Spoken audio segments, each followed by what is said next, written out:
Okay,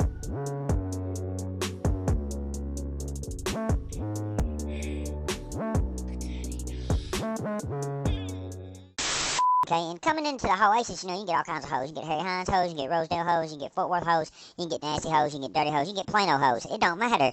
You're going to find them at the Hoeasis.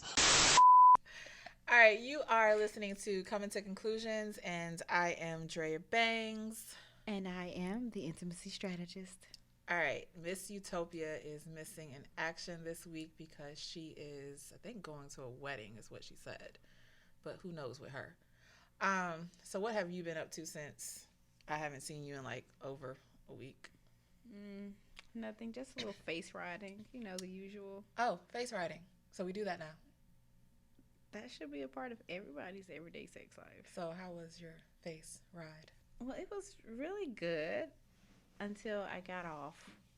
I think my man really... Like got off, or like got off his face? Like I got off his face.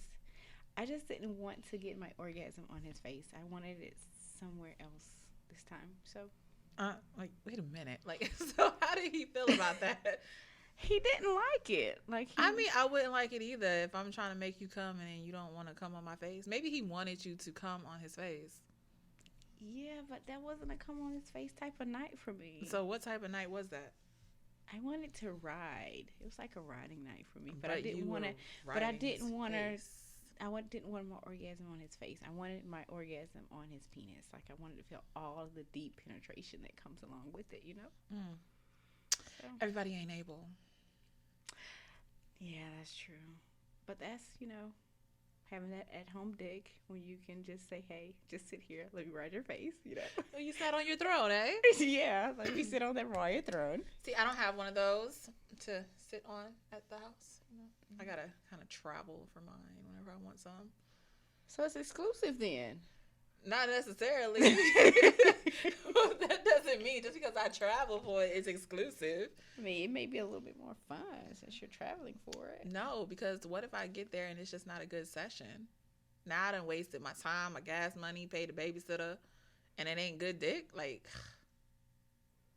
yeah.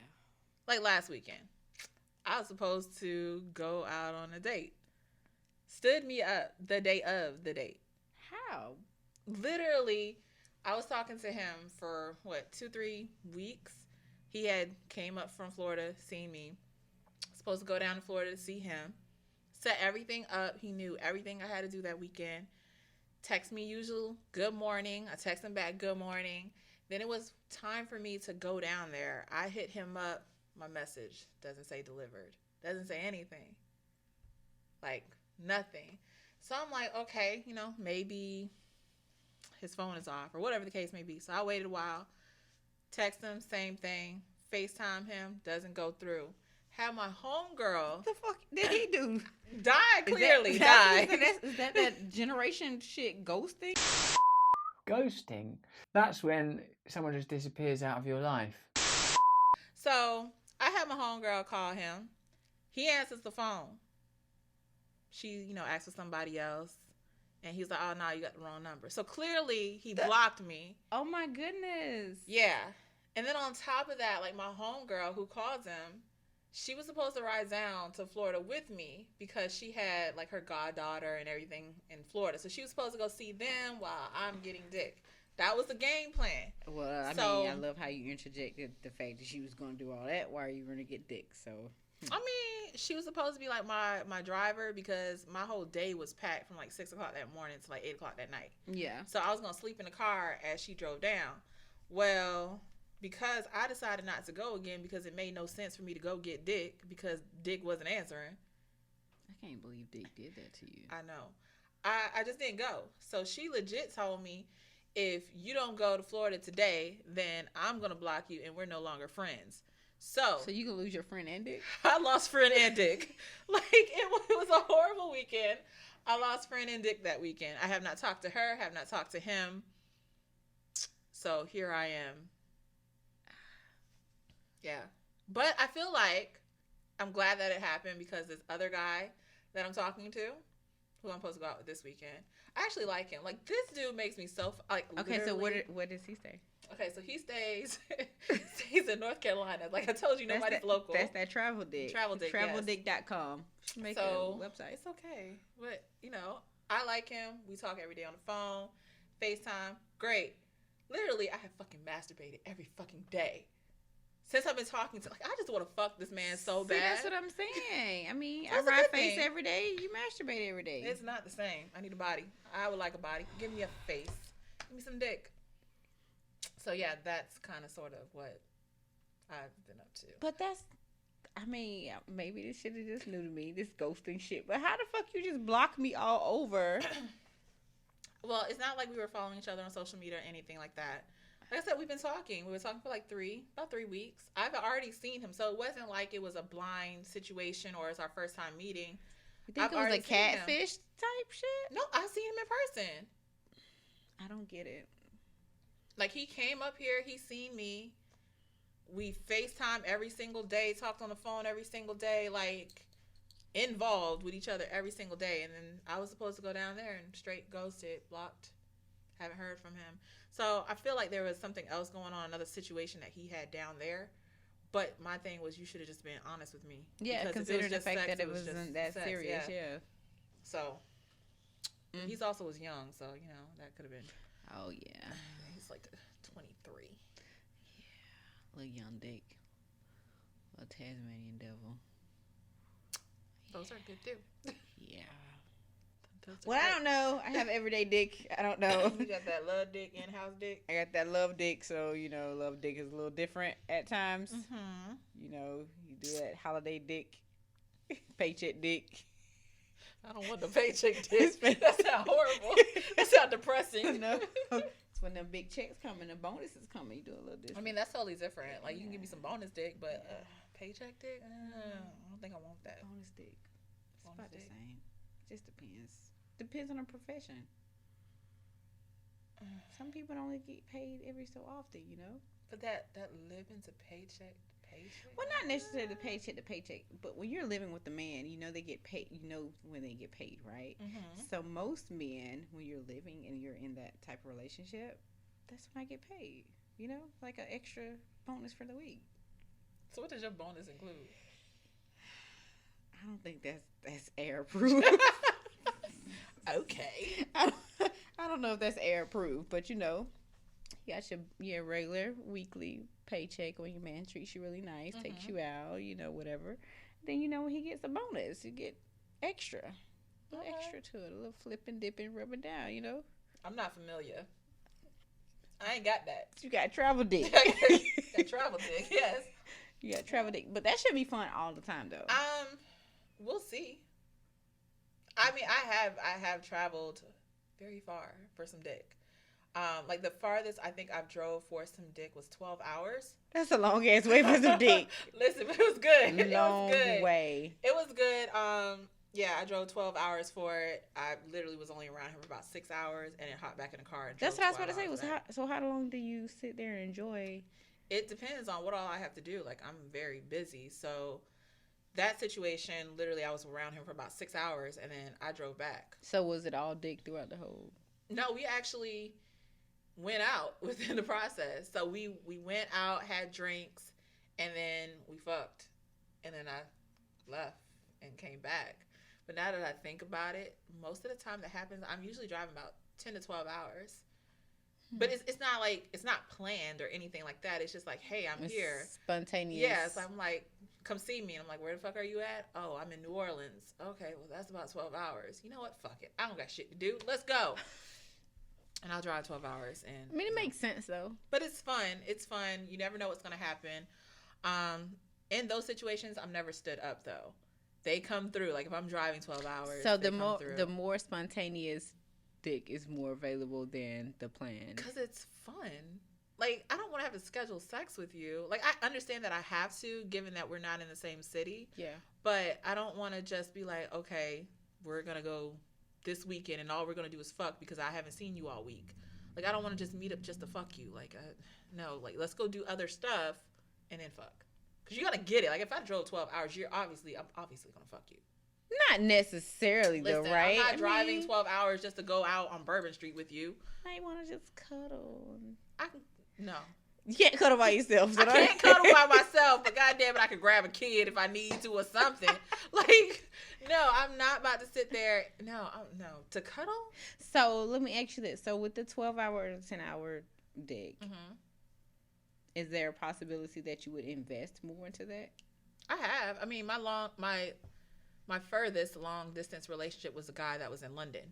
So we used to see each other once a month or every other month, and we pick a country, fly there, and that's fun. That was fun. That's fun.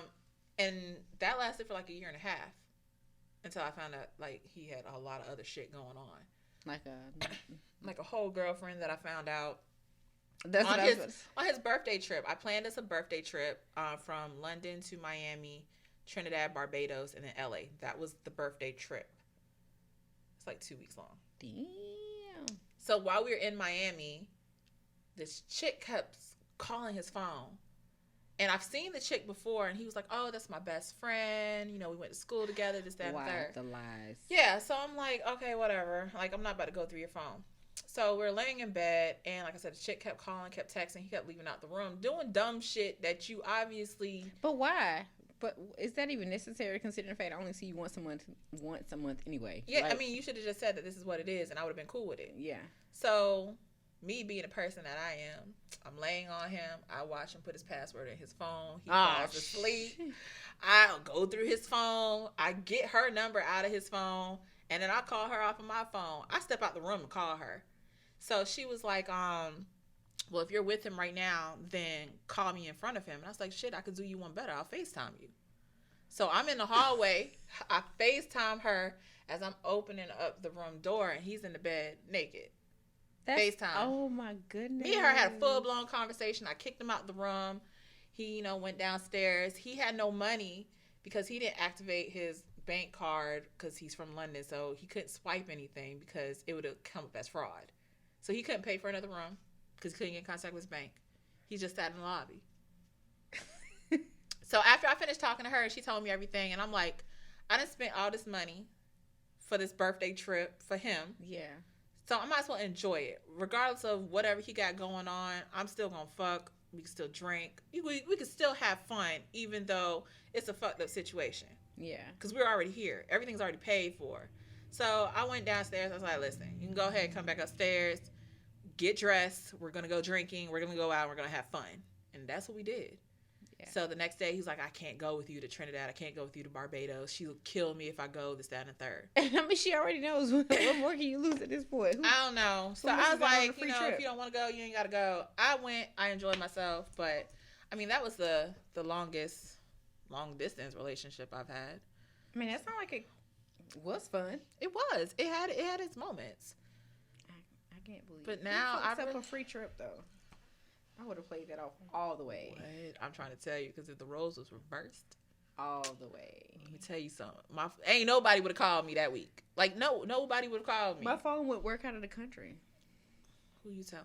But he had it planned so well that when he got to LA, she was supposed to meet him in LA once I flew back home, and he was supposed to spend another week out in LA with her. So not only did he fuck up the trip with me, she never met him out in LA. He sounded like he missed out on a lot. He did, but hey, shit happens. So nowadays, I don't want to travel no more than really like 4 hours for it. I feel like that's pushing it because I'm to the point where I want it now. Like, I want to be able to hop in my car and just drive to it. Yeah. Definitely not no 12 hours. I can't do that. Oh, no, it's definitely not going to be 12 hours no more. But that's when I was young and dumb, so. Young, dumb, full of cum. Oh, that sounds about right. And free. I don't know about free, but the young, dumb, and full of cum sounds pretty much accurate. I mean, but at that point in life, isn't it considered to be free, though? If you're not really tied to anyone in particular, and even if you are, if you had a team, did you have a team? No. So you didn't have a whole phase? I did. Well, that was like after I was married. So all of that happened after my divorce and everything. So my whole phase pretty much happened after I got divorced and after my long distance relationship. So you think do you think that was like a confident thing? Like, do you feel like you went through like a whole transformation because of the fact that you went through marriage, then a whole phase? Yeah. Versus a whole phase before? Like, so I was with my ex-husband since my early 20s till like late 20s. So pretty much all of my 20s. And we had kids. So all that shit was just done for. You had no phase at all. Yeah. So once I got divorced, it was just like a free-for-all. Whatever I wanted to do, whoever I saw piqued my interest, even guys that was trying to talk to me while I was married, I kind of sort of went back. You know, those persistent ones that just don't seem to get out of your inbox. Like, yeah. So I kind of sort of played the waters after that. So was it, especially like the ones you went back to play the waters with? Were you kind of disappointed in some of them? A lot. Yeah, that's what I was about to. I was thinking that those persistent ones, they want to like lock you down. They want a whole relationship, and at that point in time, I didn't want one. Like, I just wanted to have fun, and like I didn't even care if he was somebody's boyfriend. Like, boyfriends weren't off limits. I wouldn't mess with husbands at that time period. Yeah. But if you were somebody's boyfriend, I didn't care, because shit, y'all could break up tomorrow. Yeah. So boyfriends really kind of is still free game. Now, if you tell me you have a girlfriend, I'm gonna leave it alone. But now, if you come back pursuing me, that's totally different. So basically, if there's no a title there, if you're not acknowledging that you're in a serious committed relationship with a girlfriend. Oh no, some of them acknowledged. And once they told me, it was like, all right, cool. You know, I'm not going to mess that up, what you got going on. And I left it alone. But then it's always they'll do this turnaround and come back. Well, so what are you doing tonight? Let's go have drinks.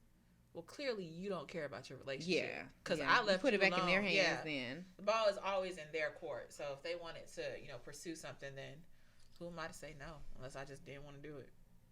Yeah. So when was your whole phase? I think my whole phase started at 16, but I wasn't even having sex, but I felt like I had like multiple guys going on at one time, because at that age, the way I was raised was that you didn't have sex, right? I was a preacher's kid. But of course, I was very voluptuous as a young lady, so everybody had a perception that that's what you were doing. If you had like full breasts and full hips at a young age, you were fast, even though you weren't, you know? So I had multiple approaches and, you know, different, like I said, things going on, but I really didn't have sex until later. And even after I had sex, I still don't think I officially went through my whole phase with penetration, put it that way. Okay, so what, you were just riding face this whole entire time? It was just more, you know, winging it though. You know, being able to go on multiple dates, being around a different, you know, group of guys here and there, just reaping the benefits of it. I don't see that a whole phase is just going on multiple dates with a lot of different people. Because yes, you're still considered a hoe though. How? That's just dating. Yeah, but because from a man's perspective, he's going around and telling people that we're doing X, Y, and Z when we really weren't. So somebody else, I hit that. And all y'all did was go out to eat. Yeah, we went out to eat. So you still get a title no matter what. So that's where I would say that it kind of started there as far as being a whole phase, because I'm like, hey, well, I don't even have to do anything to get this type of attention or whatever it may be. But I mean, after that, it was like, shit, make it worth my while. So I would say my whole phase kind of extended to 21. Then I had my son, and then I was like, I can't keep doing this. I have to. I'm somebody's mother now. You know, and it's different. Yeah, and it's different when you're raising a boy. Like, to me, it's just totally different, because I wouldn't want my son to do some of the things that other men have done to me, or vice versa. So, but it was after the fact, because I think, and this is like kind of TMI, but after I had my son, I was like so freaking scared to have sex. Like, I just thought my vagina was never going to be the same. I did too. I just thought it was like, is it still going to work? What does it look like? Hey, so I found me, you know, one or two people to test it out to make sure that the vagina was still working. And once I realized it was still a gold mine, I was like, shit, yeah. So it's kind of like the whole phase started again. So how many whole phases have you went through? I would say two. I would say two. But I stopped. I don't even know how to say I stopped. It just transitioned. It wasn't intentionally, You know, you kind of find someone that you find yourself with all the time, and that's like the constant dick that you're calling. Mm-hmm. And if that dick doesn't go right, you're still gonna make calling that dick. So it's like you kind of just gravitate to that sweet spot. And once you're in that sweet spot, next thing you know, you're like in a committed relationship that you never set yourself up for. So was this like the sweet spot? Was it a friend, or if it was someone you just picked up along the way in your whole phase that just stayed around? It was a friend. I don't think I ever really just picked somebody up that stayed. And I won't say that they stayed. I would say I got rid of them. Because if I picked you up, you served a purpose. Mm-hmm. For whatever it may be at that time. It could have been to make somebody else jealous. It could have been something that I was bored, need something to do. Somebody to kind of occupy me when I did, different things or whatever. So, but yeah, I think I just transitioned into that with that friend, and, it worked. So you're in a relationship now? Of course. But it's not that same friend. What? I'm not sure where we're going with that. Okay. No, not that friend. Because I after the whole phase, I stayed in committed relationships. Like those. Yeah, I stayed in committed relationships. Now, throughout those committed relationships, I can say that if I was not satisfied, then I would tip out. I would tip out, take care of myself, and then I would come back like I never did anything wrong. Like, well, it's nothing. So no guy that you was ever in a committed relationship with knew that you cheated or tipped out? Yeah, they knew it. Oh, they knew. So you told them? They knew, yeah. Beforehand, or did you get caught? Never really got caught because I was very open about it, because I was very independent at that age. So, most of the time at that phase in life, we're looking at guys about what they can do for us. Can he take me out, take me his car, vice versa. But I had all of that. So I didn't need them for that. I had my own place. Okay. So technically, I'm not doing anything. So whatever you wanted, you pretty much could go out and get it. Because it's my... So you had options. You didn't have to settle for someone that was gonna benefit you better. Materialistic. Yeah. So that makes a big deal, because if you're not able... And I think a lot of men don't think about that. Well, back in that phase, it was more boys. But even now, if a man can't give you certain things, then you have to be dominant somewhere. And if you're not dominant when it comes down to being able to take care of everyone, financially, sexually, spiritually, mentally, somewhere you're gonna fuck up, and it's like, I'm done, or let me go take care of this here, and then I'll be back, and you really can't say shit about it because you don't have a say-so in that area. So a lot of times if a guy did fuck up, and if it was because of him not being man enough or whatever it may be, then if I found somebody I felt like was going to fill that position or that void, then that's where I went. And then if I got tired of them, it wasn't no sugar in it shit. It was like, hey, I think I'm going to go back home, and hey, what you doing? I'm sorry. Can you come see me? I really didn't mean what I said. And it was just that type of shit. I was just very overly confident in what I wanted, and I really didn't take a lot of shit. Coming up on this episode of Cheaters. Oh, I cheated. I cheated, I lied, I would deny it. So that's too much work. It was, but I was young. So at that point in time, I was like, yeah, I was being selfish because I needed my needs met, and I didn't know how to communicate that with him. So I just went out and did, and then on the times I did get caught, or I told myself, it was just more or less like, I'm still going to deny it because I didn't want to hurt his feelings. So, see, I really didn't care about feelings because I care now. I didn't care about feelings. Now, I would tell you what I did care about is the fact that if I felt like I wasted my time with you. So if I left my relationship to interject with you and you were full of shit, it was like, what? Like, why? Why did I just do this? Why? Or especially if I kicked out a certain particular person at that time, and I'm like, hey, because old buddy's coming over here, and then you get here and it was a sorry fuck. I'm like, I could have just stayed here and watched Netflix or some shit. We could have made up instead of me going this other route. Like, that would be, that's like the worst. I think when I went through my whole celibate situation, I didn't want to have sex. After I made it past 3 months, I didn't want to have sex anymore because I was scared that my next session was going to be just horrible. It wasn't going to be good. I was going to be disappointed, and I was going to be mad. So I went almost like a year without having sex because I've only did it one time in my life. I only did one. That was the only. I do it at the most. Like Only I'll go one month, time. baby, and I try to have somebody like on standby where I could like hit up and be like, "Hey, I'm gonna drive to the city.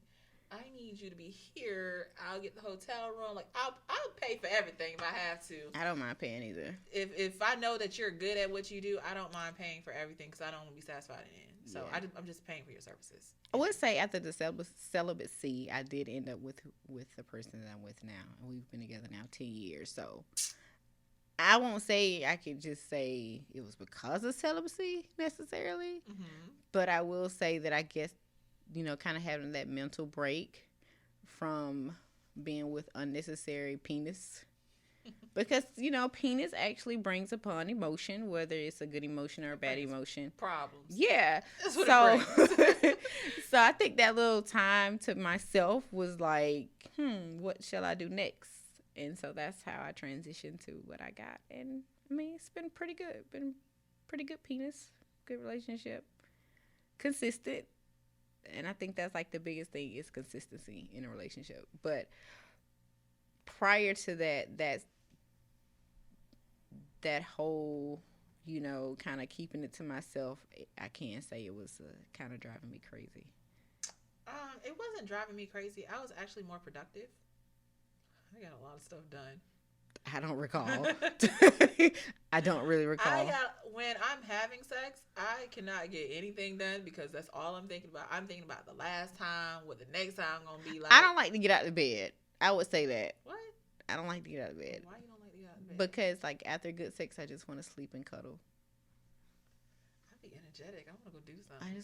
Unless you don't wore my ass out. That's totally different. I just want to sleep and cuddle. Because the hustle bustle of the work week or whatever I'm doing, it's already draining. So to get that amount of time to just have great sex and then just lay there for a while, I'm good. See, my thing is, if we're not in a relationship, I don't want to spend the night. See, that's what the difference. I don't want to spend the night. That's what I'm saying. I am going to tiptoe out about 3 o'clock in the morning. Do not wrap your hands around me because I'm not staying. No, you can cuddle with me, but somewhere in the middle of the night, I'm going to throw your arm off me, and I'm going to grab my stuff, and I'm going to sneak out.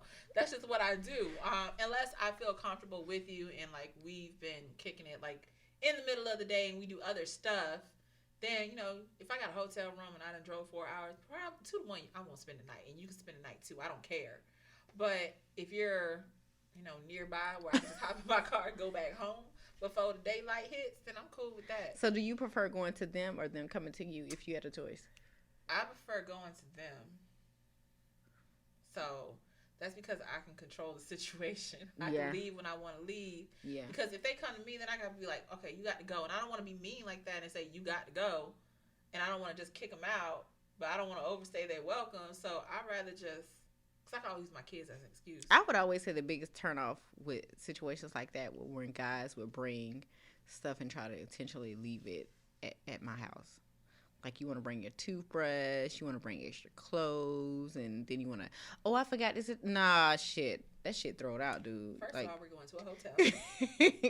We're going to a hotel because... But see, I've always had my own shit. So, me going to a hotel was very unlikely because that's my comfort zone. It's my house. That's where my scene is set. My candles are lit. My incense are burning. My whole aura is in my shit. So... me going to a hotel, it's kind of like a one-night stand concept. And most of the time, like I said, it wasn't that type of situation with me. It was always where I'm in control of the scene. I'm calling you, so you come to my spot. Meaning I'm already mentally and physically prepared for this. Mm-hmm. So it's going down. Versus me going to a hotel, it's kind of like quick sex. That's it. No, I didn't want you in my space. No. But it wasn't hard for me to get them out though, like because I wasn't that chick that got up with no breakfast. I wasn't that chick that did none of that shit. So you eventually had a reason that you was like, oh, so you ain't got nothing to eat? I don't know what we gonna eat. No, because like I don't spend the night, and I don't want you to spend the night either, because then you're gonna get comfortable with that. So I need you to leave once you're done. Yeah. Like we can get a few rounds in, but by 3:15, you need to be either getting your stuff and leaving, or I'm gonna be getting my stuff and leaving. It's gonna be one or the other. We ain't doing this whole stay tonight. Now that I'm older, I done got lazy and old. I'm not about to get up at 3 o'clock in the morning and leave. See, that's and go what I'm nowhere. saying. That's why I like that cuddling effect afterwards. I just want to leave that shit and go to sleep. I don't want to wake up. But that's it's like totally different caliber of people that I've been dealing with from that time frame to now. Now, like, I expect to date. I expect all this extra stuff to come along with the sex. I don't want to just have sex with you. Like, what's the point? Yeah. Unless we have already had the understanding to begin with, then yeah, if you know that you are solely sex, then we don't got. I don't want to even be seen outside with you. I don't want to go to no movie. I don't want to eat dinner. Listen, we're gonna go to this hotel. This is the room number. I need you to come to the room. You ain't even gotta stop at the front desk. Just come to the room. The door just at this time. The door just automatically opens. Yeah, and I mean, like, as soon as you hit the door, I want you to start ripping my clothes off. Well, I probably already don't have no clothes on, so let's go to the other side. So I'm gonna start ripping your clothes off because this is what this is. So is it intense? It's good. like the one that just popped up in my head. Yeah, like, because it was like a no judgment zone. Yeah. So I literally, he was supposed to be a one night stand. Met him on Craigslist back in the day. Oh my goodness. For the record, I have no idea how that works, meeting people online, especially Craigslist. Okay, so this is what happened. What happened was I drove. But, okay, wait. You have to go all the way back. Okay. But for the people like me who have no freaking idea of how you go to Craigslist. Okay, so back in the day before, like, this whole internet stuff happened where they took down all like sex worker sites and stuff, there was the section on Craigslist that was personals. So you could do like if you're looking for a woman, if you're looking for a man, if you're just looking for a casual encounter, a misconnection, whatever you're looking for. So I was in the city and I said, I want some dick. I was only there for a few hours because So did you literally post, I want dick? No, I literally went through guys that were trying to find pussy. How do you know they were trying to find pussy? Because that's literally the section that I selected. Yeah, so you see why my life was so wholesome? I don't even know how to fuck it. That would even. It happened. So I literally went there, found a guy, messaged him, and our schedules didn't connect because he didn't respond back until I was leaving out of town. So we just kept it on social media. So I hit him up. Eventually, we linked up, and it was freaking great. Linked up a few more times. It was only supposed to be a one night stand. That's all it was supposed to be. But it was so good, and I got everything that I wanted to try or wanted to do. He was down to do it. So we just continued seeing each other, and then eventually it fell off because I got sidetracked. But it was nothing was going to come of that, and I know nothing was going to come of that. I mean, I get that totally, but I just don't see me. Hey, Craigslist, any dick available? Like, I don't. I mean, but that's like even social media and most of your dating apps. It's the same thing. Yeah, but that's coming from the opposite.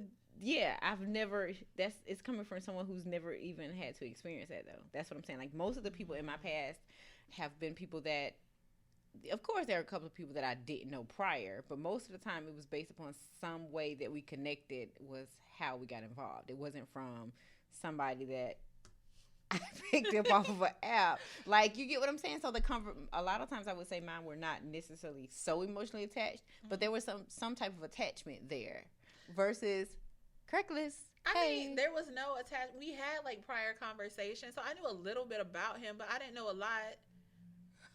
Like, I can't even tell you. Well, I know his first name now, but like when all of that was going on, that's I what I'm saying. Like, could you imagine? I didn't really want to know too much about him. I just wanted the sex. But see, that's the thing. Could you just imagine, knock on wood, that if that happened, how that happened, and then you got pregnant by him? Like, that's like you have no other information other than he was a good dick, no last name, no address. Social media. That's it. See, that's it. That's it. But I mean, I wasn't really worried about that at that current time. I wasn't. Like, I was really reckless. So that was very reckless. I made the best decisions in my life, but that definitely was probably not one of them. But I mean, it was a great experience. But even till this day, I still speak to him, and like I could literally hit him up and be like, "Hey, let's meet at." So do you like kind of still get like those chills thinking about how? Yeah. Okay. Well, then I don't blame you. Then if it was that type of penis, I don't blame you because I can go back and some days kind of just think about different moments and like, ooh. Yeah. But it's like, dang, I want that again. But he has a whole situation now, so. But I could still get it if I wanted to. Don't do it, Miss Seeley. Don't do it. Don't do it. Don't do it. Don't go back. What you mean? Don't go back? Like, but is it? But do you think it's gonna be worth going? I guess I always second guess. Sort of where I'm at right now. Because it was so good back then because there was no attachments. It was just something to do, no expectations, right? Correct. So now you're gonna go back because you're expecting it to be great. And what if he has like lost it?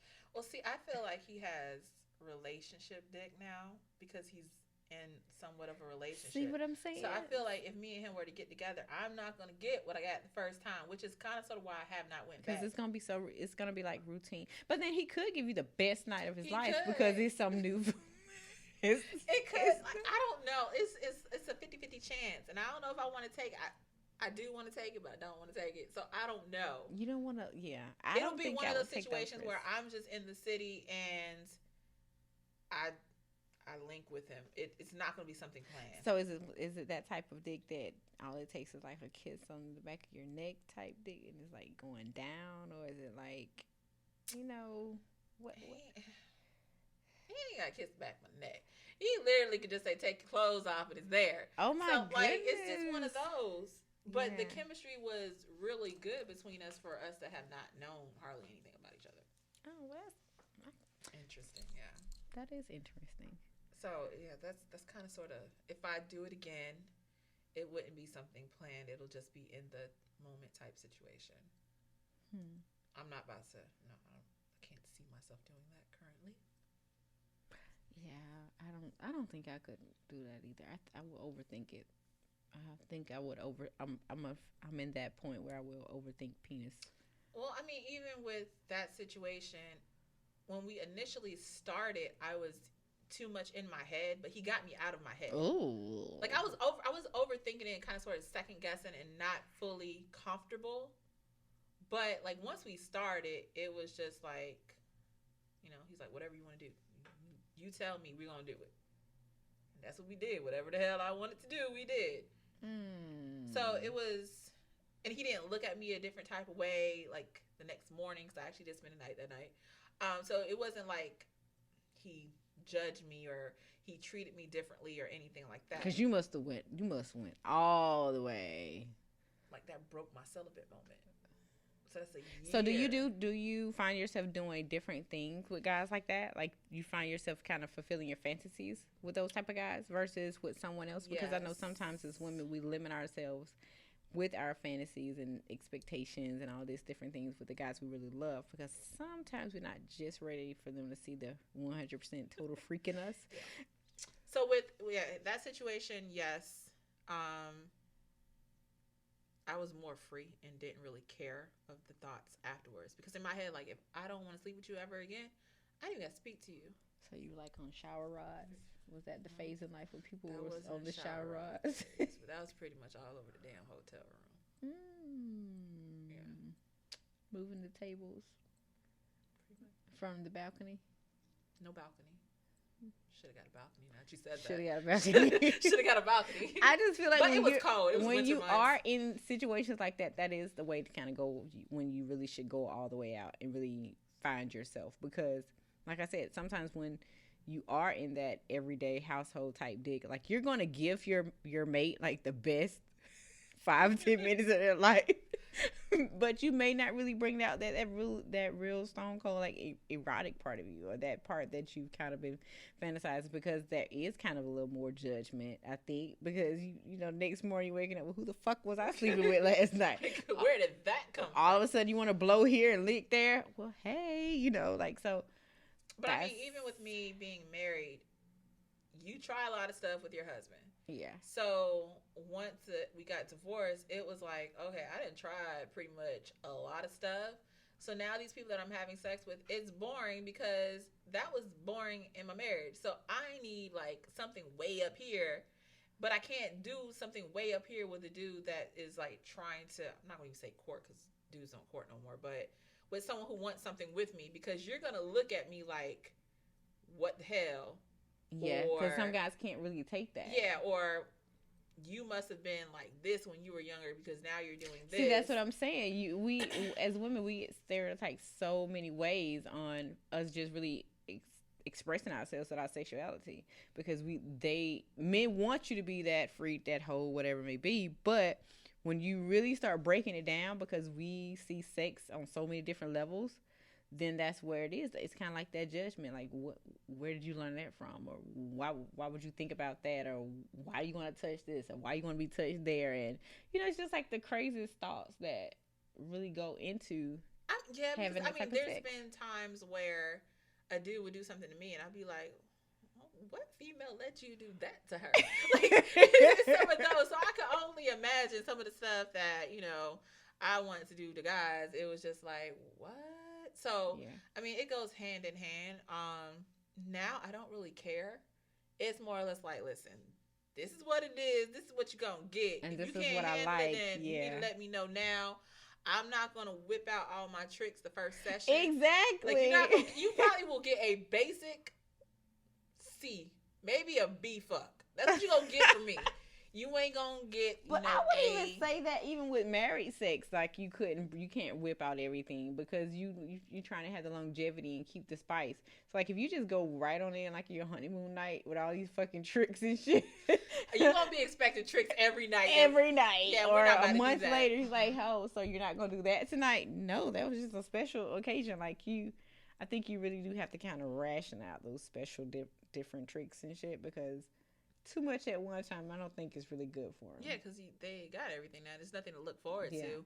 So, like, yeah, you're not going to get the best with me the very first go round. I would probably even pretend to be a lazy fuck just to see how far they're going to, how much work they're going to put in. Yeah. Because if you start putting in work, I'm going to put in work too. But I'm not about to just show you the porn star me, the very first go around. You don't have to work. I don't think it's worth it. I really don't think it's worth it, because I would be so disappointed if I gave you my 5-star porn star and then you just sat there and gave me that Uncle Dick. You know what I'm saying? Like it wouldn't even work out. I would be so disappointed. What was that? No. Like I can recall having sex with this. Well, it wasn't even the sex part at first. It was, how you get so aroused and turned on by a guy just by their smell and their talk and just going through that whole foreplay. Yep. And then they get there and they hit you from the back, and all you feel is like, like that. It is nothing else fucking there. Like, that is so disappointing. Like, I felt like I was just so into this guy, like 100%. Like, I just felt like I was just in love. And then it was just like, what the fuck? And then his thing was the next morning, he's like, well, you weren't really throwing it back. What was there to throw back on? Like, you had no freaking rhythm. It was just like looking like Carlton from Will Smith dancing. Oh my god. What the hell just happened? I got him out my house so quick. I was like, hey, don't you got class or something?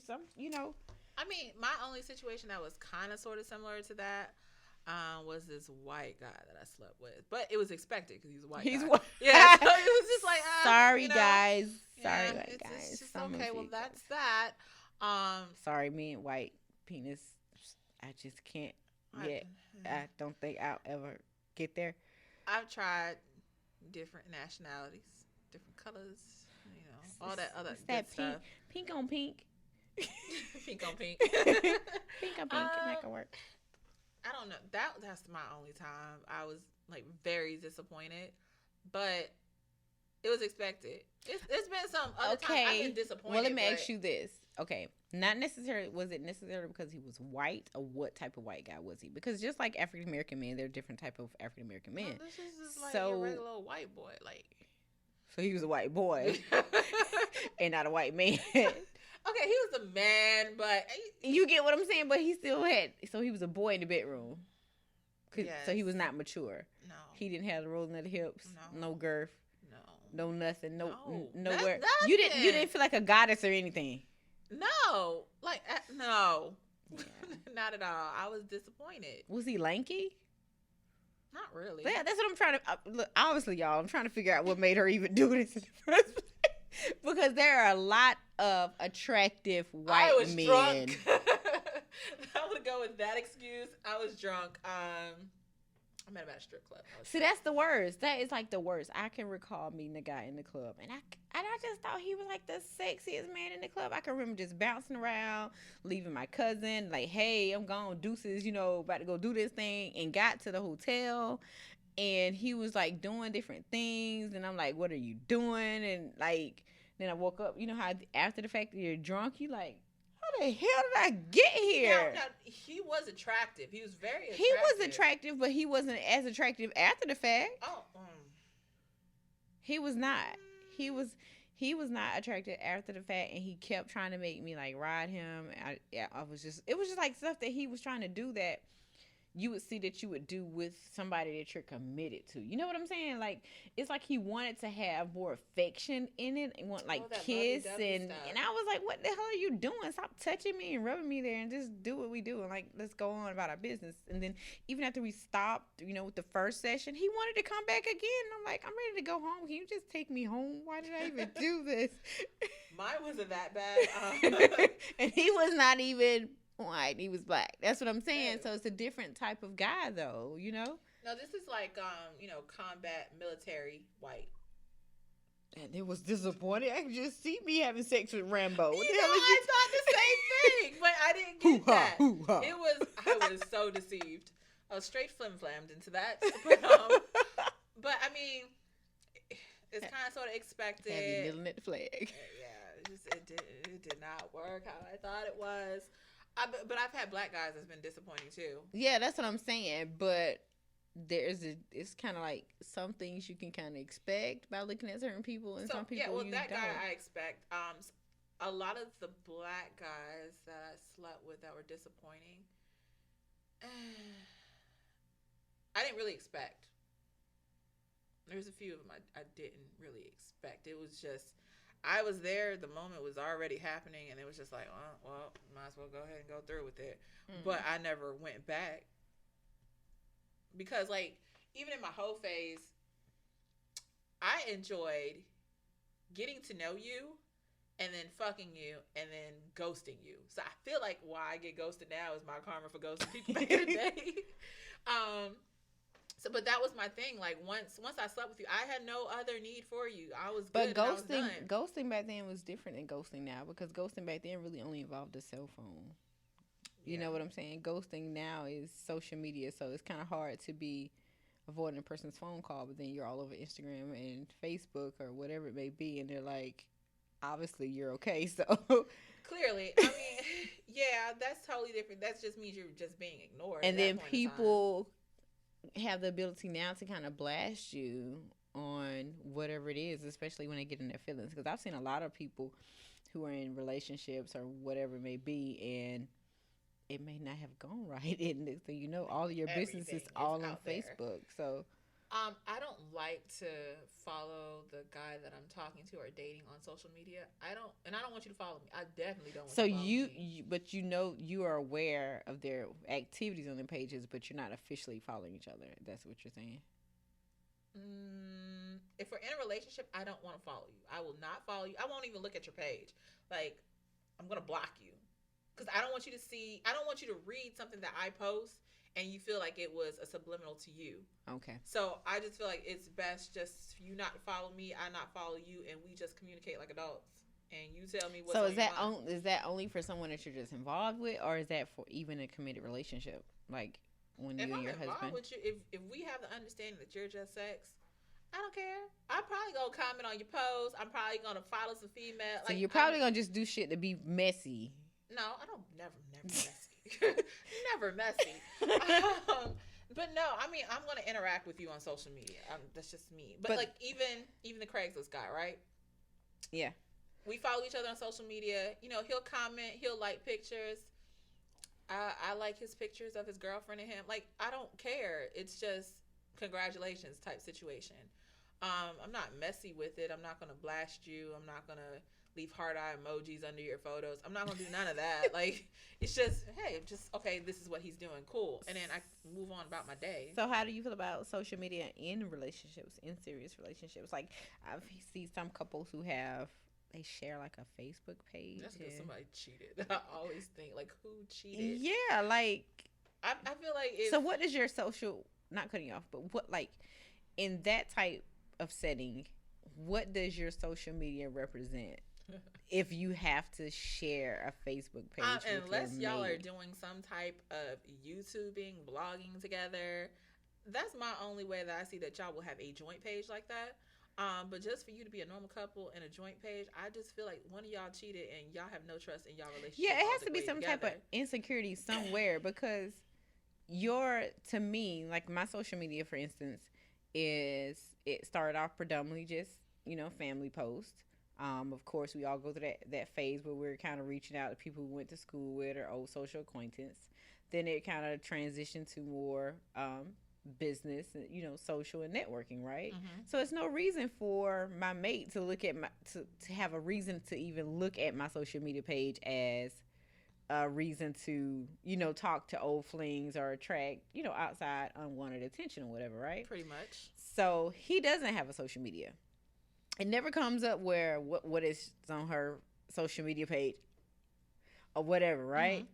But like I said, just looking at other people's social media and when they're mates, they have each other passwords, and so like, why? It's like, what is the point? If you ask me for my password, I will give you my password. I don't have no problem doing that. Now, what you see is what you get. Like, I'm not gonna go delete nothing. It's no need. But like, okay, so I'll give you my password. Now, if you go behind my back and log into my stuff and looking at stuff, then I'm probably just going to be done with you altogether, because you don't trust me. But if you just say, hey, let me get your password, I want to see what you've been doing. Okay, fine. But why? Why? I don't know. Because everything is obviously public, number one. If I have a social media, it's public. But then number two, depending on my profession, for instance, my profession is based upon sex and relationships. So it's nothing for me to have women in my inbox who have questions about sexuality or relationships. Same thing as far as a man. Now, will I get a guy from past experiences in my inbox?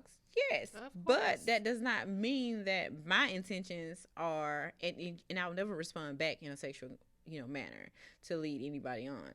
So in my profession, like I said, I'm going to get that. But that's no different than me and you walking in the mall and a customer, hey, blah blah blah. You know what I'm saying? It's no different. It's not. See, my inbox looks kind of different.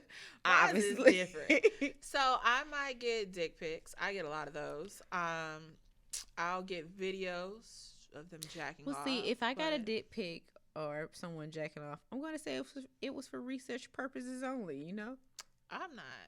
I used to. But I'm just saying, from my perspective, research purposes. If I'm in a relationship, it's like, dude, I can't stop him from sending it. You see that there is no other history of us talking to each other, and then you just get that. But then your social media still represents sexual art. Well, you have my Instagram. It's just all sex all the way across the board. That's what I'm saying. So it's expected. I don't get offended. I don't, I'll have a conversation. You can message me in my DM. I will have a full-blown conversation with you because I like talking to people and conversing with people. So that's not an issue. But if I was in a relationship, I'll still give you that conversation. Same conversation, yeah. But I'm not going to sit there and lead you on and make you think that you have a chance with me, or, I'm going to meet up with you or anything like that. It's not going to be none of that. Yeah, so, I mean, It just all depends. But social media, I'm not gonna follow you. That's my own sanity and yours. Yeah, I think it would probably annoy me if my mate had social media, and vice versa, because of the fact that I don't do anything on my social media that would cause not active at all. Yeah, like I'm not active, but I just think that every once in a while when I do send something whether it's subliminal or not on my page, then I can just see, hey, so why is she talking about hand jobs today? Like, am I gonna get one when I get home? Am I gonna get one? Or my coworker said they saw, well, why the hell your coworker just in Xbox? Like that. I think that's the part that would annoy me. I've had that a lot. Conception of what you're thinking I'm talking about, which has nothing to do with us. Like, you'll never see any relationship issues that I have personally on my page. But if I want to put out a what if or a question and answer session, and it may be something where I'm going to give my feedback based upon a personal experience, let's just leave it at that. I really think that if you have a business, that your personal media, your social media is no more than a business tool. So True. It's no different than you going into your gynecologist and he putting his hand into your vagina. He doesn't go home and his wife is like, well, so how many hands did you put in today? I would probably do that like the first day if I was dating one, just to be funny. But I'm not gonna ask like every single day. Yeah, like I think it's no different, and I think that sometimes we get so overly consumed into what's on our page or what people think. Yeah, versus just who's gonna see what. It's a tool.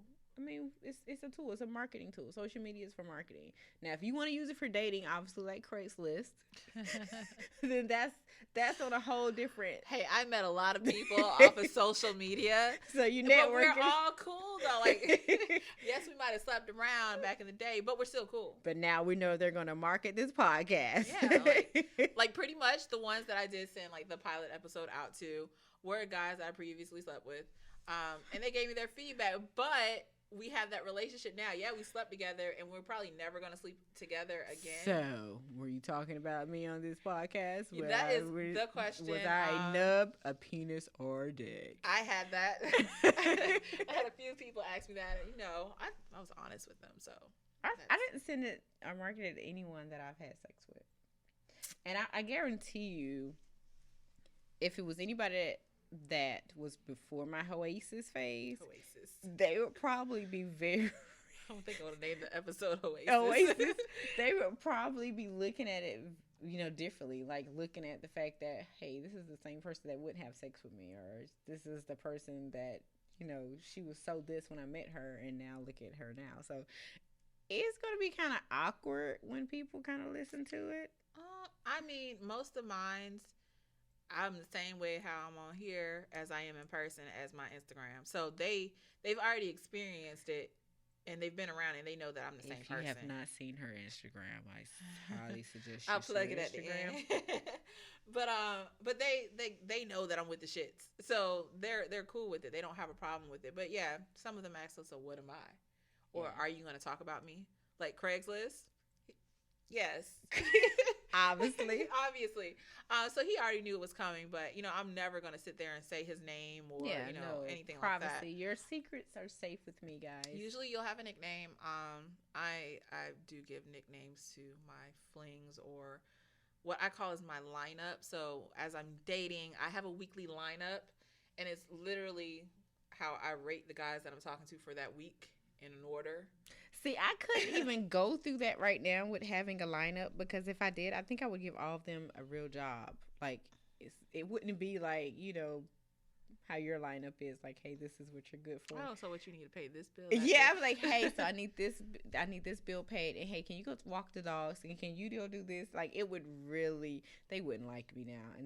They probably wouldn't. Phase. My homeboys have seen the lineup. My homegirls see the lineup. I don't do it as much as I used to, like when I was dating. I just think it's too time consuming. It wasn't even time consuming. Now, what I didn't like was there would be sometimes I would be on the phone with one for like 2 hours talking, and then the other one will call, and I got to talk to you for 2 hours, and I just want to edit my photos. Were you ever and go to sleep? Did you ever have somebody on the line, and then you made a mistake and clicked over, and the other person was still on the line? I've never done that. That was my biggest thing. No, ma'am. When you call me, if I was already on the phone talking to somebody and you beeped in and you were calling me, I would be like, let me call you right back. And I would I'm going to disconnect the whole entire line. So, when you went back with that question, you was like, did I ever get caught? I would say that would be like a sign of me getting caught. But it's not like they didn't know. They just didn't know I was having the conversations at the same time. Like, I would literally have some of the same conversations with So yeah, I've done that while dating. Like I will send you a question, you the same question, so that way all of our conversations are on the same everybody page. was bae and everybody was boo. You know, I don't do bae boo. I address everybody as hun, but that's just me. I don't. It's not directed towards certain people. Like I'll call a stranger hun, so that's nothing. If I start calling you by your last name. Like, listen, such a turn off. No, but it's how I say it and the tone that I say it in.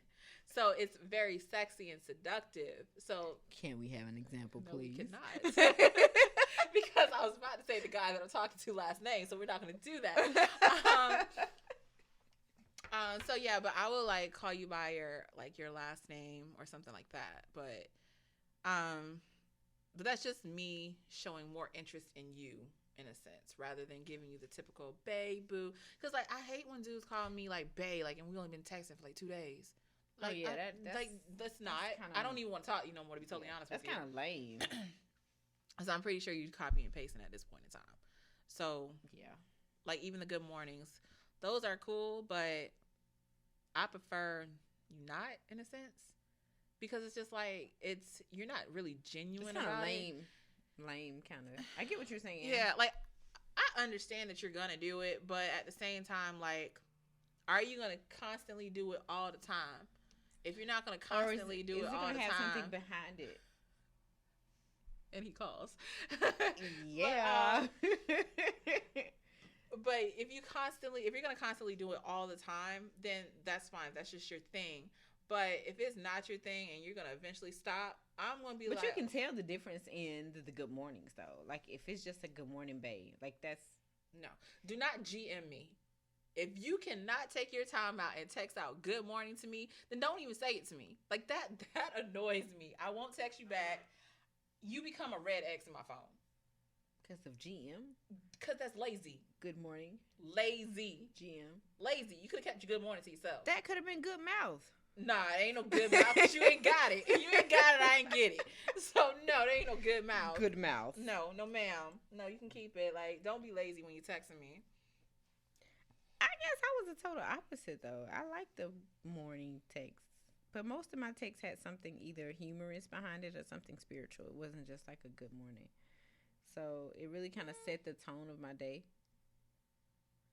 But remember I come from... you know, relationships. Like it wasn't just like a one night stand person texting me, "Good morning, Ma." You know, like it wasn't that. Don't ever. Like, you're like, what? Why are you even texting me? Like, no, but. I mean, it depends. Like, if that's your personality, then that's fine. But if I feel like it's fake and it just does not seem authentic, then don't. Well, first of all, you're not gonna text me if you have the ability to talk to me. That's the thing. My thing now, I prefer you pick up the phone or FaceTime me. Like, see, I'm still not a FaceTime person, even with the person I live with. Like, FaceTime is a no-go for me. Listen, it used to be, and it would be like, oh, my face is not done. I'm not about to answer the phone. It's not even that. Like, but I don't think everybody needs to see my facial expressions. While you talking to them? While I'm talking to them. Because you can say something really stupid, and my face is going to be... I mean, but if you're face to face in person with them having a conversation, it's gonna still do the same thing. No, because I can easily pretend because I know you're watching versus you saying it on that face.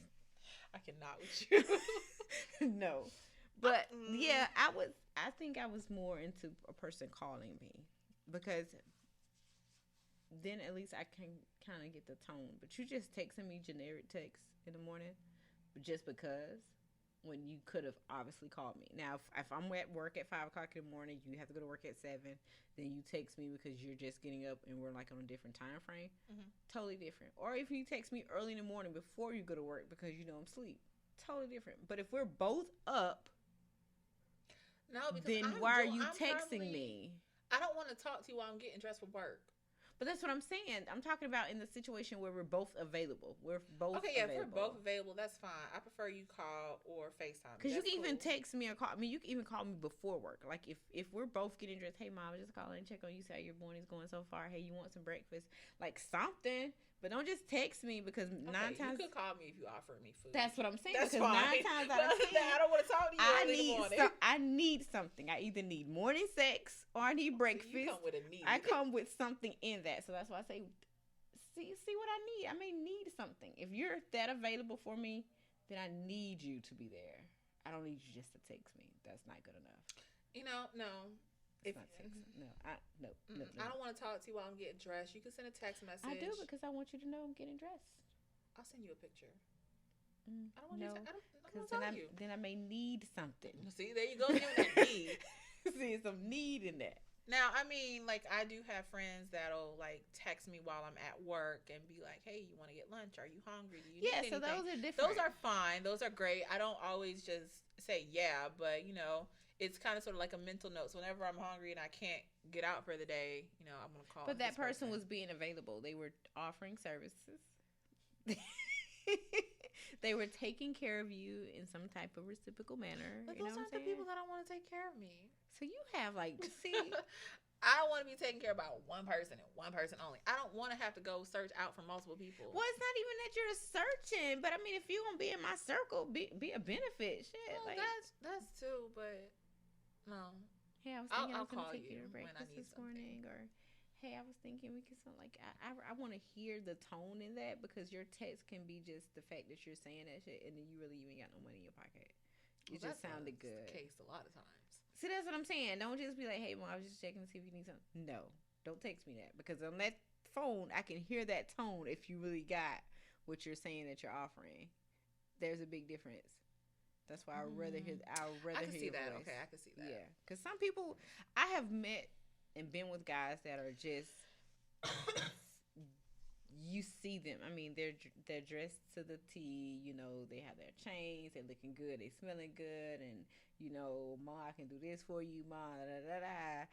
We should go here. They want to name the finest restaurants and breakfast in bed type shit. And and then you get them on the phone.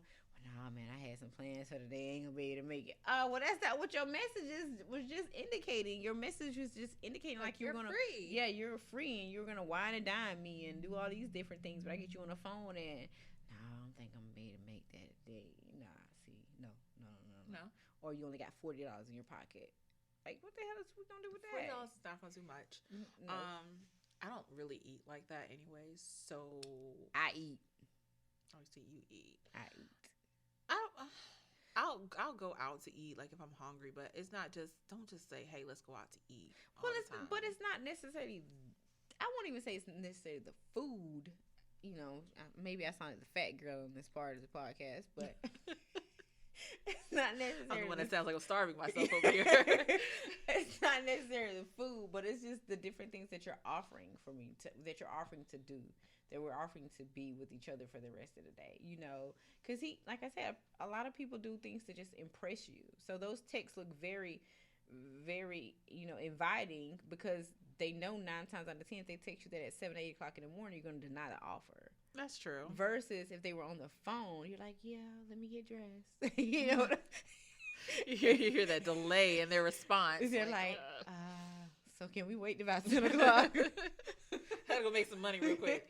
Yeah, so that's what I'm saying. It's not necessarily the food. It could be anything. Just even how you're going to spend the rest of your day. Because, like I said, you can get a text and ignore it, and there's nothing else throughout that day that you guys can, contact or make any type of, talk. And because he felt like he did his justice by just texting by offering and texting you good morning. Yeah, like I say good morning. Like, and I asked you if you needed anything. You told me no, and you didn't respond. And you told me no. So, I mean, I can see where that is. Yeah, that take the whole day of, hey, I text you this morning.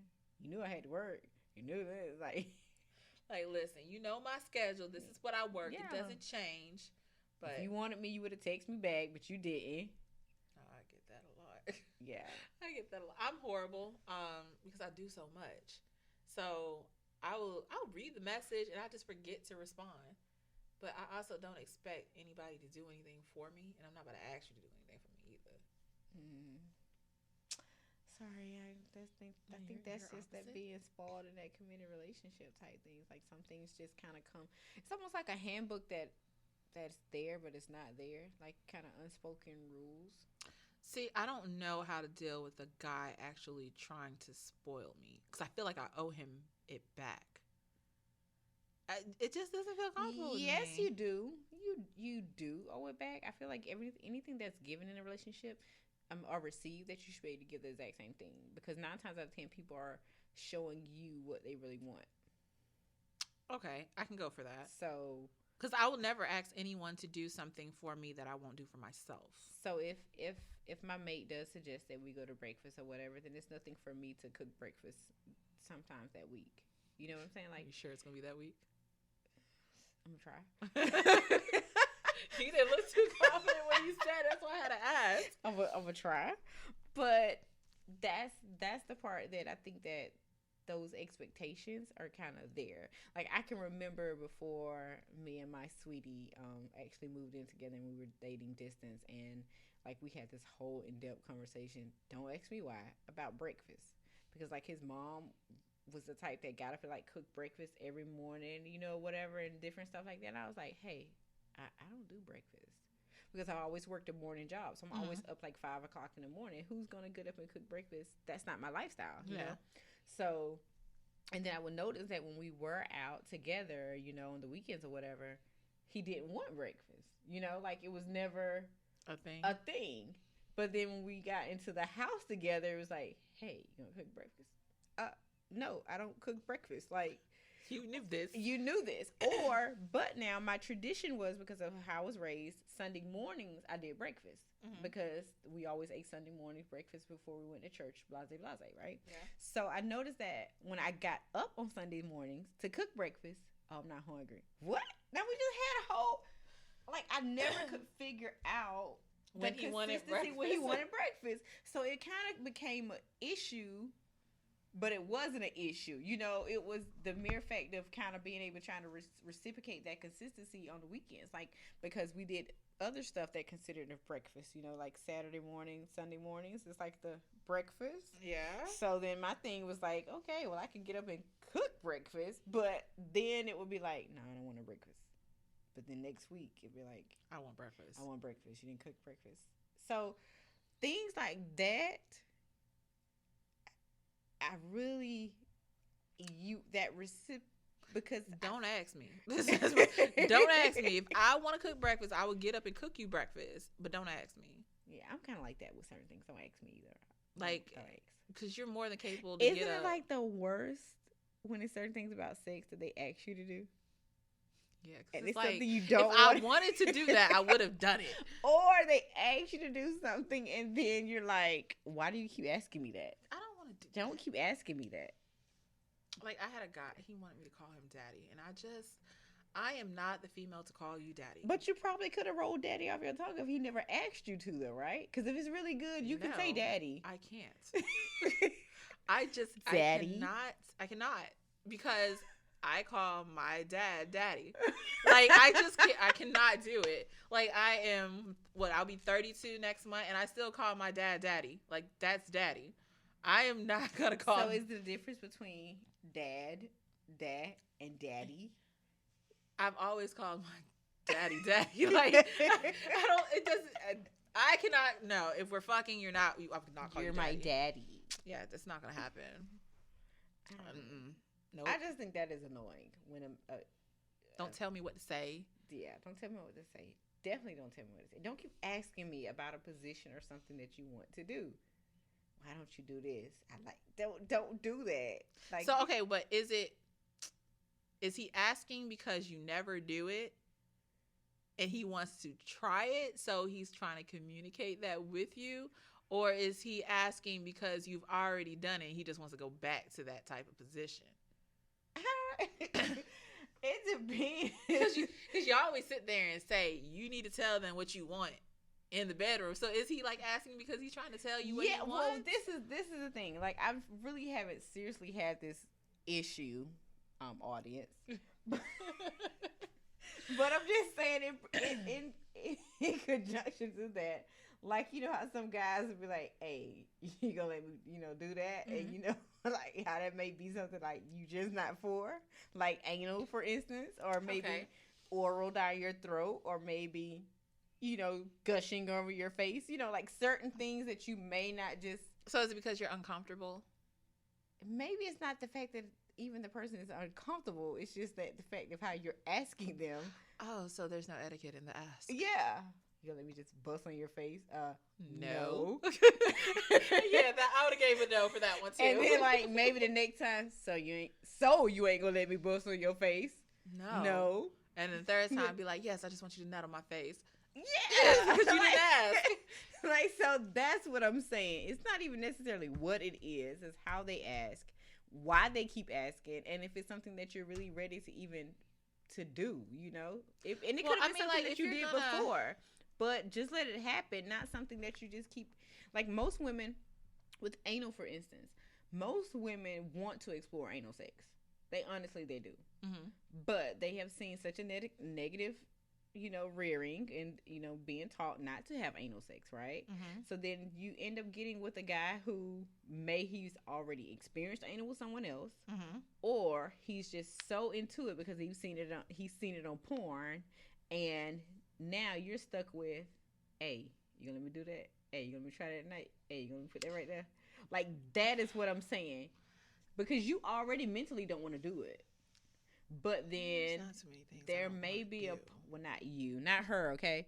But there's things that you don't want to do. But then even if you did have like an inkling of wanting to do it, it's just the approach that you keep getting. Because you keep asking me, and now you're annoying me. And then I think even after the asking part, then there's an expectation behind it. Because he's asking or she's asking because they're excited to actually experience that. But then there's that insecurity of the fact that what if he doesn't like it? What if I don't like it? It's just so much behind that. I gotta keep doing this. Yeah, it's just so much behind the way that they ask and what they're asking. What I do is, in my texting portion of getting to know someone, I ask, like, most of my question is gonna be about sex, because I need to know what it is that you like, your hard nose, what you don't like, have you ever's. So that way when we are in the process of having sex, if we get to that point, nothing needs to be asked. So it's like a sweet transition. Yeah. Like the guy that I'm currently talking to, all day we sit there and ask each other sex questions. Now, if we do have sex or if we don't have sex, at least I know when we get to that point, if we do, then he knows that this is everything that I like. I know that this is everything he's comfortable with, and I know I can't do this. Yeah. Or I might as well don't even fix my mouth to ask that. Yeah. So, I mean, it works better. I mean, I even turned it into a game. Like, it would be like, fill in the blank. Or, like, for instance, every time we blank, I want you to blank. Oh, that sounds like fun. Take notes, guys. So, the game. That's our conversation throughout the day. But once we get to that point, like, he knows that, okay, she likes to be choked. So when I'm fucking her, I'm going to choke her because I know that she likes it. Versus. So, choking. Oh, the face and the forehead scratch. Go ahead. Yeah, so the choking. What if you are into choking and the bondage and he's not? That would break my little heart. Because it's usually I won't say it's usually the opposite. I won't say it's usually the because usually it's not really the male that's really into that. It's usually I've had some guys that wanted me to choke them, and it threw me off because that's not the usual request. Choke me. Like, I'm on top riding and he wants me to choke him while I'm riding. So I mean, I've had that request, and it's like, so it felt awkward. It's just like, what? So, but you do it because it's like, okay, I've never done that before. Let me see what but that's like. what I'm saying. But that choking me, his ass don't get up. Like, I don't. I'm not gonna choke you to kill you. Now what? But there are some people who like it that intense, though. I like it that I like it to where I feel like the next morning I'm gonna have bruises around my neck. Like, damn near killed me. That's what I want. That's what I like. Please be advised, I have nothing to do with her being choked. But the thing about it is, there's been situations where we didn't have the previous conversation before we had sex, and dude just straight off choked me, and it was like, oh my God, am I gonna die? He's Is he really gonna stop? Me. Yeah. Like, so can you tell the difference if somebody's really trying to kill you or not? No, because like you don't. So I was just like, oh shit, he's gonna kill me. I'm like, no but it feels good. No nothing. Red. No safe word was established. It was just we were fucking. He started choking me. I never told him I like to be choked. So I was like in the balance of this shit feel really good, but I don't know if he's killing me right now or is he gonna stop? He don't understand. Yeah, because we never had that conversation. That is scary. Well, that was because what if he was like really, really so intense of choking you, into been a dead bitch, and then coming at the same time, like I just would have been dead. Like, how did she die? She was choked. But I thought she wanted it. I never knew. I mean, shit happens, though. Yeah, but I don't want that to happen. So I will be on the guard for you, friend. But after that experience, I learned that, okay, when I'm getting to know you, yeah, all my questions are probably going to be sex-based. But I'm also getting to know other things about you when we're talking on the phone. So when we're talking on the phone, I'm not talking about sex on the phone. Like, most of my sex questions are coming through as a text message rather than conversation over the phone. So she has evidence just in case she's choked. You're damn right. And she told me. So you can't say, I never told her that. Okay, let me scroll up because you said you like being fucked in the ass. Like, just in case. Him or you? Him. I mean, I do too, but like, okay, that moves to another situation. Okay, that in particular, that choking, we can kind of both settle that that's not that bad. So, in the midst of your texting game, or even in the midst of sex, and he says, "Hey, put your finger in my ass." I mean, I've had a situation where I had a whole guy called me daddy. Like the same daddy that she does not want to call anybody. That daddy. But no, I had a guy, I was talking to him and he would call me daddy. He wanted me to peg him, which pegging is basically a female with a strap on fucking a guy in the ass. So I would do that to him. Yeah. Or he would want to suck on my strap on and gag on it. I would do that. But I never let him fuck me. I always had to fuck him. I had no respect for him after you asked me that shit. That's what I'm about to say. So that was after the fact. Yeah, you don't like I would have never known based upon how he looked. He had me fooled. So then when I'm asking the sex questions, he felt comfortable enough to tell me all of this, and I'm like, oh, I never did that before. Wait. So he opened up all of that into the sex questions. Yeah. So I'm saying, okay, you're saying he answered that in the sex questions, though, right? Yes. But I'm giving you the scenario that none of that was discussed. Well, and then that happened. This is the thing. If a finger I'm cool with, I can still allow you to fuck me with a finger. Now, if you're telling me that you want me to fuck you in the ass, then no. Like, even if you've already fucked me, just know once I fuck you in your ass, there will be no more fucking me. That's it. Because we've both been fucked. Yeah, like that's it. Like lead with that. Don't mislead me. But a finger is cool, but you're going to have to fuck me first, because I'm not going to have no type of respect for you afterwards. Yeah. Unless it's already arranged that I know that this is what you want from me. Because, of course, we already know that that's where the male prostate is. We know that men are, have orgasms or aroused totally different from there. So I can say if a guy did say, hey, this is something that I like, finger, blah, blah, blah. That's like a pleasure point. But like you said, if you go to the point of having a strap on, you want the strap on in your mouth, then that's totally different. The gagging on it is totally different. Yeah. Because, even the first time the guy approached me with that, it was like, bitch. Let me tell you. It was one of those situations. So, I discussed it, and my homegirl was like, do it. Even my homeboy that I told, he was like, do it. You got to do it. Like, you can't just pass up this opportunity. So I did it. But I like to be dominant with a guy, too. So that kind of sort of unlocked a key or a little box in me. So you didn't know you were a dom, Yeah, huh? That's kind of sort of where I found out that, hey, I actually like this shit. Yeah. So, but I don't want my experience to be dominant all the time. Like, I like an equal balance. So would you go through the whole sub-dom with the right person? I would. Yeah. I would, too. I would. That would probably be the only way I'll ever call you daddy. Yes, sir, daddy, master, sir. Yes, that would probably be the only way. There's this one guy. He's a millionaire, had money, and that's what he wanted from me. He wanted to be my dom and wanted me to be submissive, but I felt like he was trying to buy me. So that was the only turn off.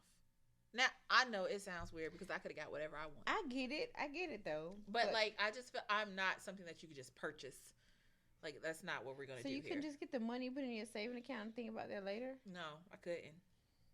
Obviously, she's not submissive now, enough. But the thing about it was, I dipped and dabbled. So like, literally, flew to a conference that he was at, and he was like, he texted me. He said, "Put on your shortest dress, a pair of heels, no underwear, and come to my room." That shit was sexy. I was like, okay, I can do this. I'm excited. Yes. So, I sat there. I did exactly as I was told. Went to his room.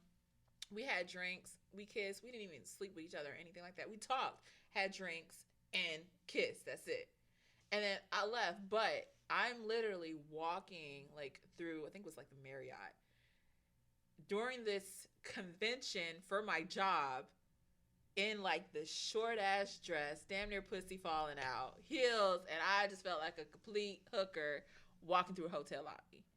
So it was. But that's where the control portion comes in. It was, and I liked it. But then from there, it was like, oh, I'll fly you out. Don't bring no bags. We'll go shopping when you get here. This, that, and third. That was fine. That was fun.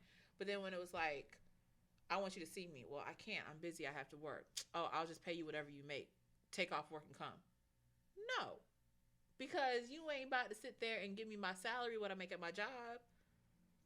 So there was no compromise. I get it. I mean, I get it, but I think that it would have been so much fun that I couldn't stop. I was too excited.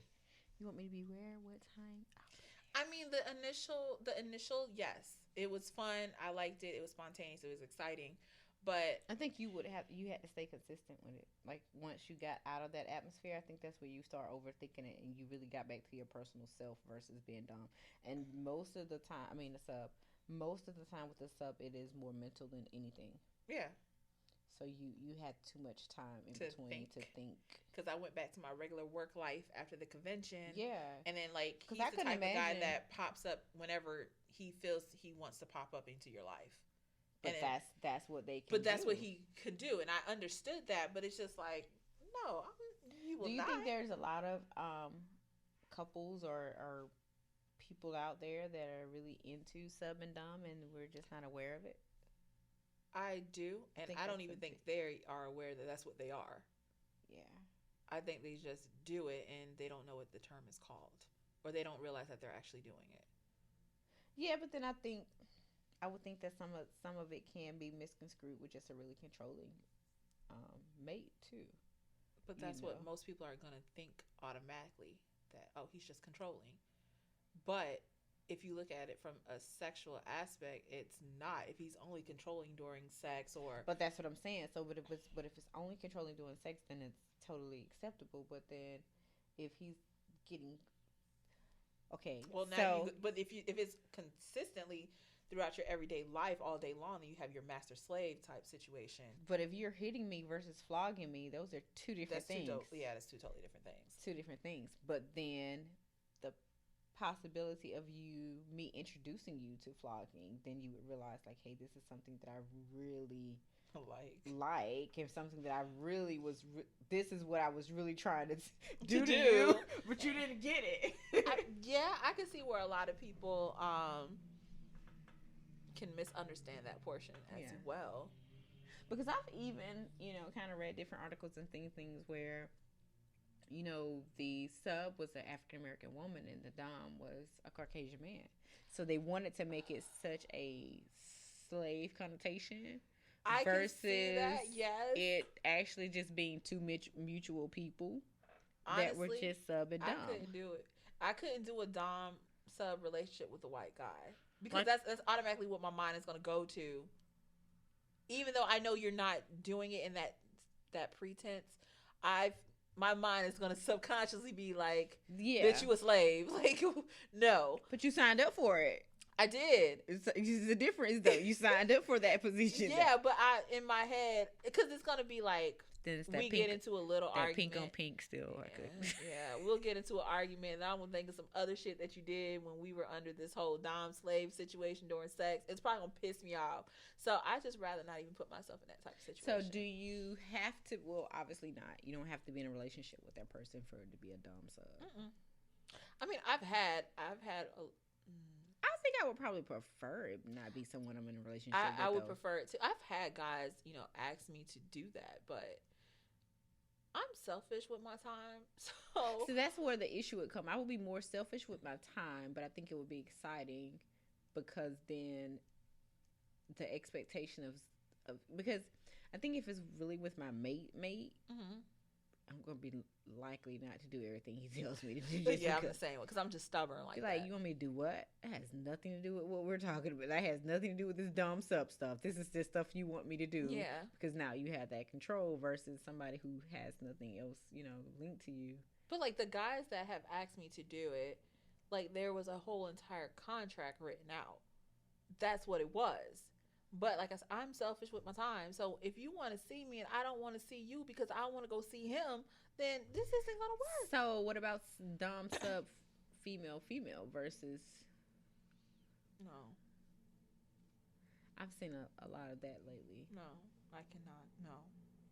But it was from what I saw, it wasn't just more of control than it was actually sexual.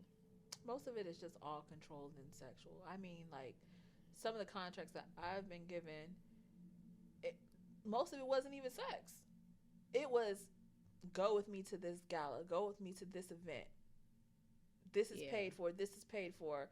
You're just a face and a body on his arm. Yeah. Or, like, whenever I call, I want you to answer the phone. Whenever I want to see you, you need to come out. Like, it was things like that. But if I'm doing X, Y, and Z in my life and you only pop up once a month requesting this and it's a spur of the moment, 2 to 1, I'm going to tell you no. If I don't feel like dealing with your shit, it's going to be a no.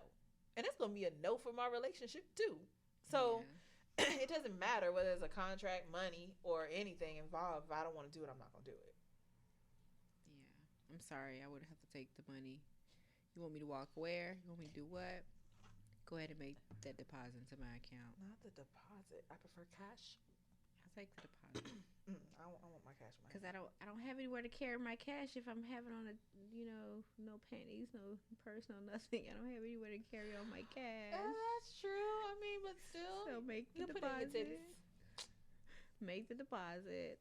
And I need you to make sure that I have several ways of documenting the fact that my deposit has cleared. That was my biggest thing. Because I don't want you to say, oh, it was a fraudulent transaction. No. Once I showed them my vagina, that you... Yeah, listen, I have the text messages. I have the text messages. I have the photos and the recording. And I can even give you where he told me to call him daddy. So, I mean, no, I still got to take I don't know. cash. I think that's like the exuberating part. Kind of make it exciting. Like on those movies, like deposit my offshore account. See, that sounds like the most. Now, if you talk about depositing in an offshore account, then that's what I'm saying. Can rework this contract. That's what I'm saying. The right type of, not saying money makes the world go round, but I mean, if you're already gonna be a dumb with benefits. I mean, a sub with benefits. Well, that wasn't enough benefits for me. I needed more. She just wanted sex, and she just wanted to do it. She wanted to do it. Well, that too. So you weren't mentally prepared for that position, ma'am. You should have gave that position. This position comes up like every 4 months. Oh, well, you might need to get yourself together. We need listen, every 4 months for what, the past 4 or 5 years now? We need some sponsors. You need. And the answer is always no. I'm not. You need to get it together. Do it for the home team. All right. So now that we talked about that, so we're gonna do our advice.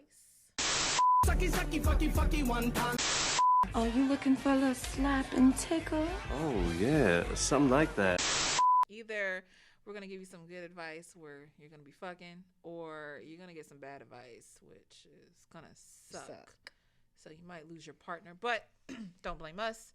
So this is literally an advice from a married woman.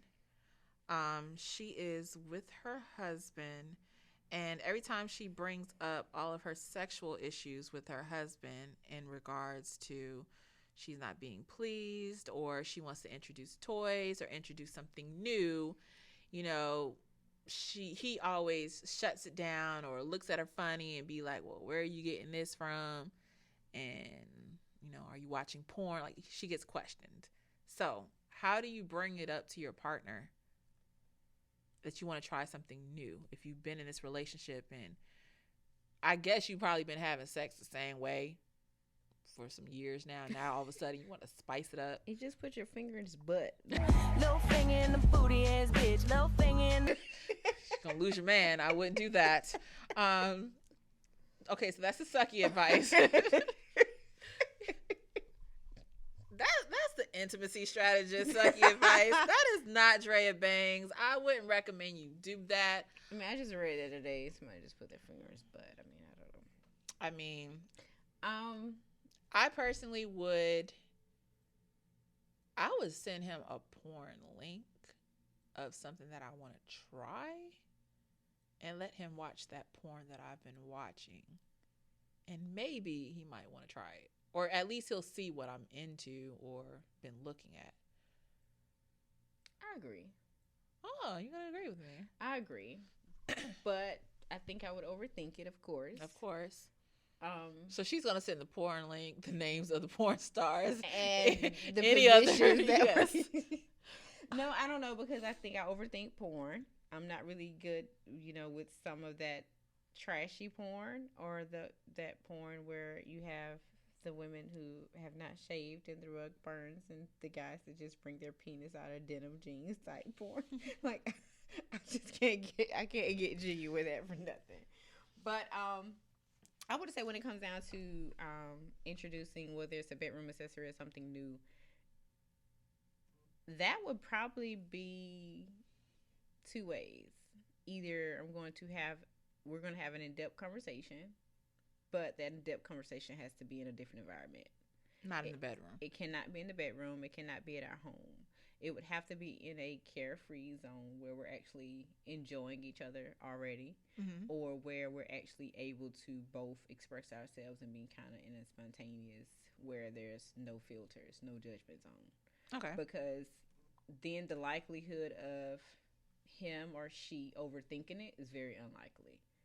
And most people don't act a fool out in public. They act a fool at home. You know what I'm saying? I will act a fool in public. Don't try it with me. She crazy, so, But to have those type of conversations, I wouldn't do it. I wouldn't do it at home. And then I would probably just go ahead and just introduce whatever it is. Because like a bedroom accessory, for instance, that would be something that I would just let you know how pleasing it is to me, how much I enjoy it. I would let you watch me please myself with it. And if your penis does not get hard from that, then hey, you have a problem, not me. You get what I'm saying? Because most men want to see their women please themselves.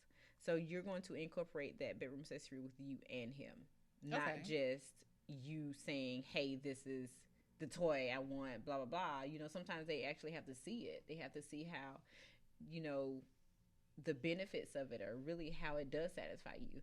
And it's not that you're actually using the bedroom accessory to take away from your mate, because that same bedroom accessory where you're massaging yourself, take that same bedroom accessory, put it into his hand, and allow him to massage you, so he can see the different motions and strokes that are pleasing to you, because he may have never known that those motions and strokes are, what stimulates you.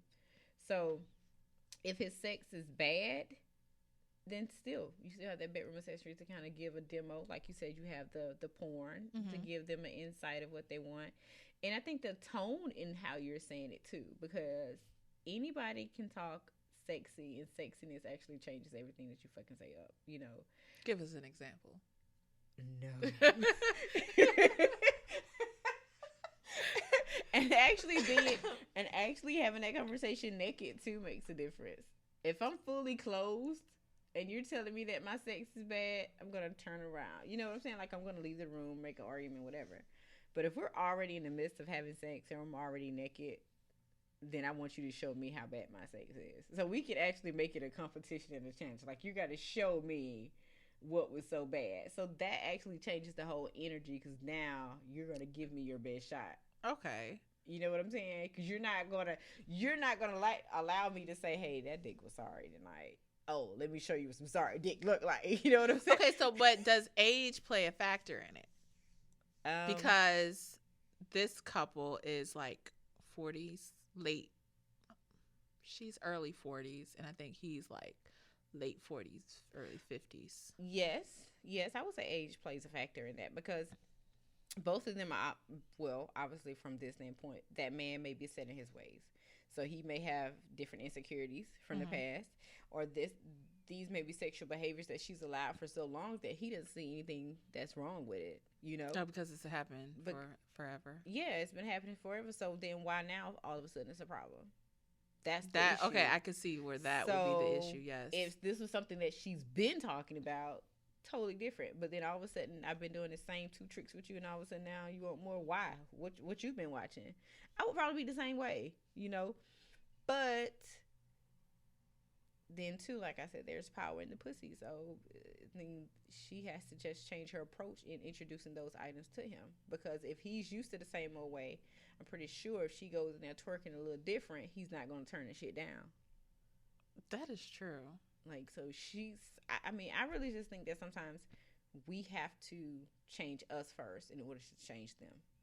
I feel like if she makes it like a game, or something that will tease him in a sense to make him want to, or to realize what he has been missing, or, you know, even if it's something as simple as adding a new perfume, new panties, you know, new sexy robe, changing the nail polish on your fingers, like things that are going to get their attention, then you can easily slip in whatever that other issue is, because now they're more distracted of the good change versus what you're trying to change about them that you're saying is so awful.